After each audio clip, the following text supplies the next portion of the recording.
So Eddie Howe just met the press here ahead of this big game against PSV Eindhoven here tomorrow night in the Champions League. Newcastle know what's at stake. Obviously trying to book their Champions League playoff ticket at least, and perhaps even set up a tilt at getting into the top 8, the automatic qualifiers, which would be an unbelievable achievement for Newcastle given last season, you know, they didn't play any European football, and this year they've got a massive opportunity to perhaps. But Eddie Howe in there confirming that, unfortunately, while Dan Burn and William Asula were pictured training earlier today, they won't be involved against PSV. It comes a little bit too early for them, so that's probably a bit of a blow for Newcastle. In terms of signings, well, Eddie Howe said he was still hopeful that, you know, something could be done, but the other night he did lean into it was going to be defensive recruitments rather than attacking players. He said that Newcastle don't have the finances. I asked him in his press conference whether Newcastle were going to be going in for Rayan, the Brazilian winger at Vasco da Gama, who Bournemouth have already put in a 27.5 million bid in for, but it doesn't look like Newcastle are at the table at this moment in time. Eddie Howe saying there's no truth in the reports coming from Brazil.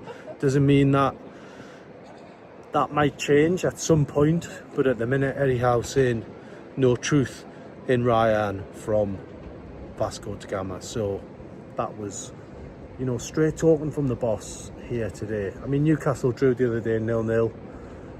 Eddie Howe was as disappointed as anybody not to beat Wolves, but you know, it was a point in the pocket. It still keeps Newcastle in with a shout, and it was brought to his attention that Newcastle are actually third in the Premier League form table, and they're only a few points off getting back into those European places. So maybe they're going to time the run just right. Yes, it was disappointing on Sunday, but it wasn't the biggest blow that could have happened, which was losing the game.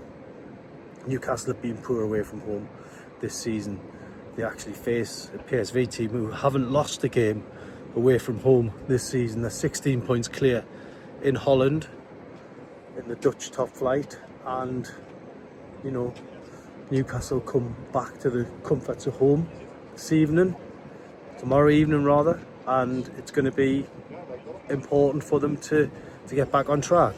But PSV are just setting up to train here. We're going to get a little bit of footage from that, which we get permitted to do. As you can see, they're just going out on the field there, and they'll be lining up with that Champions League music back. Good to see it back. A January game in the Champions League here for the first time ever, with a new revamped Champions League. So yeah, I'm looking forward to it. It's a nice change of scenery for Newcastle from the Premier League. They know what's at stake. They can book a place in the playoffs if they beat PSV, so let's hope they can do it. I think Newcastle, they're in a better place than they were before Christmas. Obviously losing to Sunderland, which was a nightmare, losing at Man United on Boxing Day. Newcastle seem to be in a much better place at the minute and seem to be getting players back from injury, so hopefully this can be the continuation of some good form. It's going to be a big atmosphere tomorrow night, there's no doubt about that, but ultimately for Newcastle it's about getting Champions League points on the board.